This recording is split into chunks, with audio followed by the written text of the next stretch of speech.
Brace yourself.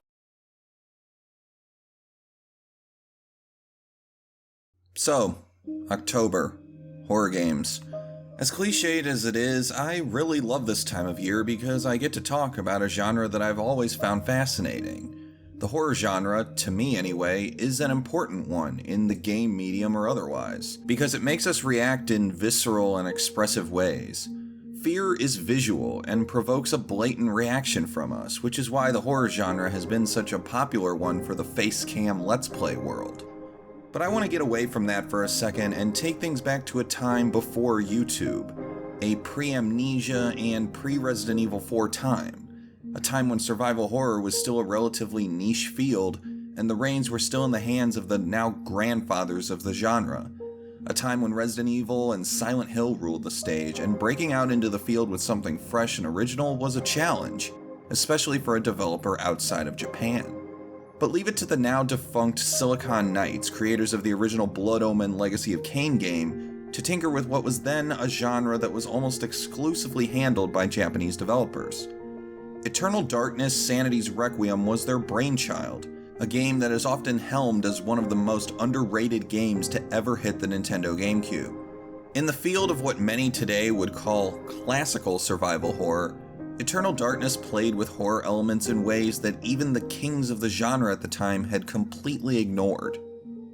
So before diving into Eternal Darkness itself, here's today's thesis. Eternal Darkness Sanity's Requiem uses its many sanity effects to transcend the fourth wall, distorting the player's sense of command over its game world. Through this dispelled logic, the player is then exposed to a fearful lack of understanding and perceptive control.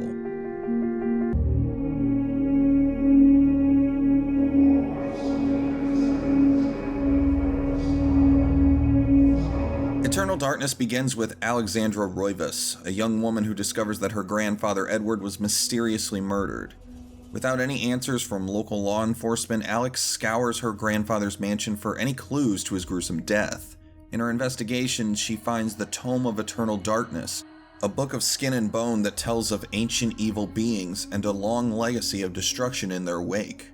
The story of Eternal Darkness features individual narratives from various characters from different times and backgrounds. The initial one, a Roman soldier named Pius Augustus, acts as the instigator to the conflict between the four warring deities, eventually leading to becoming the main antagonist. The story is told over thousands of years from multiple continents, with Alex as the present-day character linking each character's narrative together, all with more Lovecraft references than you can count. The framing of Eternal Darkness's overarching story is crafted very well. Each character's segment is shown to be read by Alex herself, so she represents an overseeing audience to these stories that don't directly interact with each other. Alex experiences these stories in the same way the players themselves do, and I think this direction is a great way to introduce each part of the story organically. With Alex's character, the narrative structure uses dramatic irony to give the player perspective that the other characters do not have. For example, we know that Pius's fate is what led to the events surrounding servant Elia in a later chapter, though Elia is totally unaware of who Pius is and what his motives are. While there are twists and turns, the story's structure is a method of building meaning specifically for the player, even if the characters are ignorant to the grander picture they're composing. The main gameplay in Eternal Darkness follows many of the design elements of what some might call classical survival horror. The game was released prior to both Resident Evil 4 and Amnesia: The Dark Descent, so the unique characteristics of those types of horror games were not present in much of the genre at the time. Eternal Darkness uses design tricks akin to games like Silent Hill and the original Resident Evil. The third-person combat isn't clunky thanks to a targeting system that lets you attack specific limbs, along with the introduction of arcane spells for additional perks and abilities. You solve puzzles, collect items, and read up on lore, so the mainstays of this era of horror games are all accounted for. At first glance, there's nothing in Eternal Darkness's gameplay that does anything too unusual. But then things start getting odd.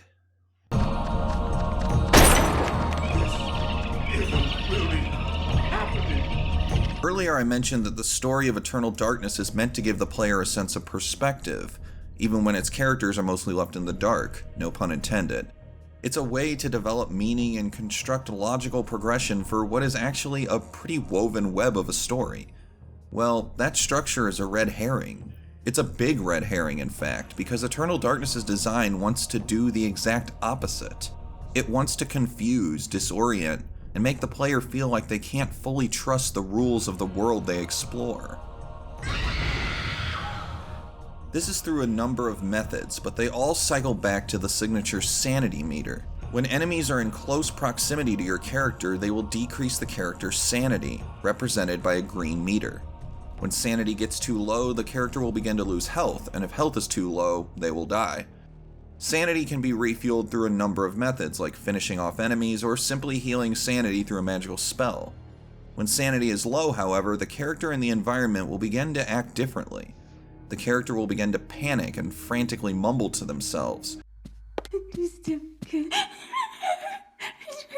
The camera will tilt into off-kilter positions. The ambient sound will be drowned out by a collection of tortured screams and cries.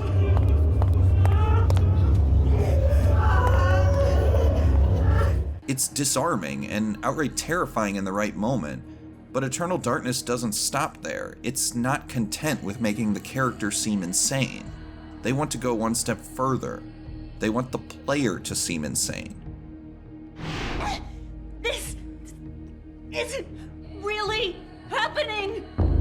The effects of low sanity aren't limited to the characters in the story. Sometimes game effects are more explicit, like a room appearing upside down after entering it, or your character randomly exploding after you cast a spell. These moments are quickly reversed with the character attempting to reassert their sanity after a bright flash of white light. But it's when the fourth wall begins breaking that Eternal Darkness's true goal is on display, to completely mess with the player's head. Television effects like a volume bar decreasing, a random shutdown followed by the monologue at the game's startup, silhouettes of bugs crawling on your screen, these all break free of the reality that the game world is confined to. Eternal Darkness treats the fourth wall very fragilely and does everything to make the insanity transcend into the player's space as well. Admittedly, these moments aren't threatening and actually feel quite campy. One moment has the character's head falling off, but if the player issues the command to pick it up off the ground like an item, you'll hear a monologue narrating lines from Shakespearean poetry. To be or not to be? That is the question.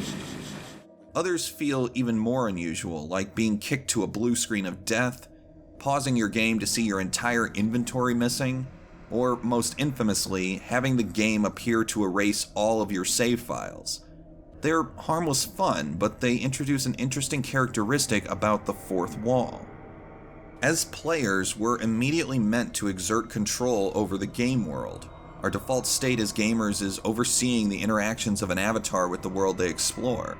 While we're susceptible to the different elements of a game's design, like getting hurt by an enemy or being prevented from entering an area, our interaction with the game is generally a one-way mirror. On a mechanical level, we have command over a game's world, but the game doesn't have the same luxury toward us.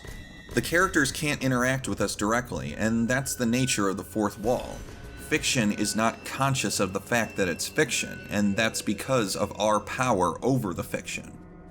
So when a piece of media suddenly addresses the player and displays consciousness of its fictional state, it's alarming. Even when done in a humorous fashion, it's actively startling when a character says something like, "Hey, you with the controller." Our role as an overseer is challenged, and we feel vulnerable in a totally unique way. It's the same feeling as when someone stares directly at a security camera. The subject becomes aware that they're being watched, and without that anonymity on our side, we as the viewers don't feel as powerful anymore.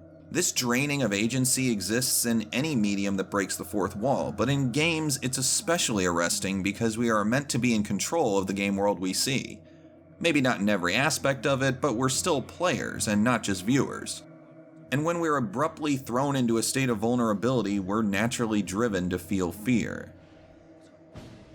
Eternal Darkness isn't a jump scare fest, nor is it a game of explicit atmosphere.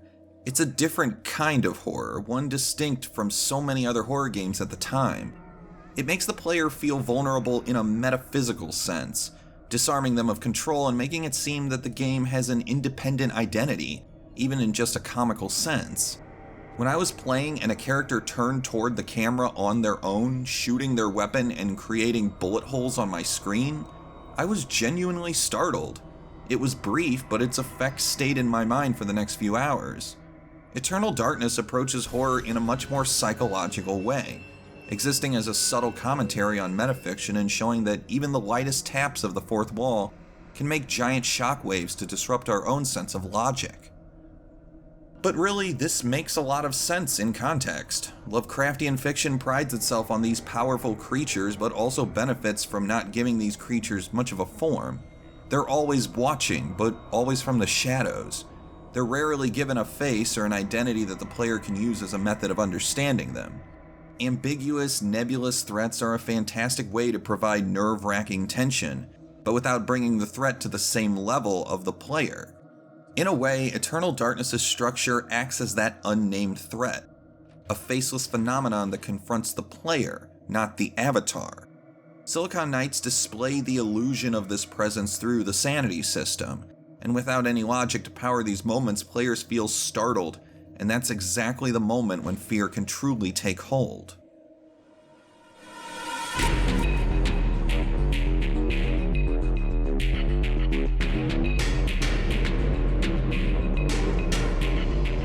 Eternal Darkness Sanity's Requiem takes a completely unique route in the horror genre, tenuously walking the line between self-awareness and metaphysical commentary. It presents a world where things beyond our control are constantly influencing what we do. Silicon Knights construct faceless forces to break the fourth wall, turning cheesy little in-jokes into the kind of mental imbalance that the horror genre is known for. While it doesn't reach the atmospheric fervor of something like Amnesia: The Dark Descent, Eternal Darkness acts as a lingering, more contemplative horror experience, one that makes you think about your place in its own fiction. It does so many unusual things to the templates of its genre, and I still believe it to be an innovative moment in interactive fiction. Few games manage to disrupt player power in the ways Eternal Darkness does, and even nearly 15 years after its release, it still stands in its own twisted little world. There really isn't anything else like it.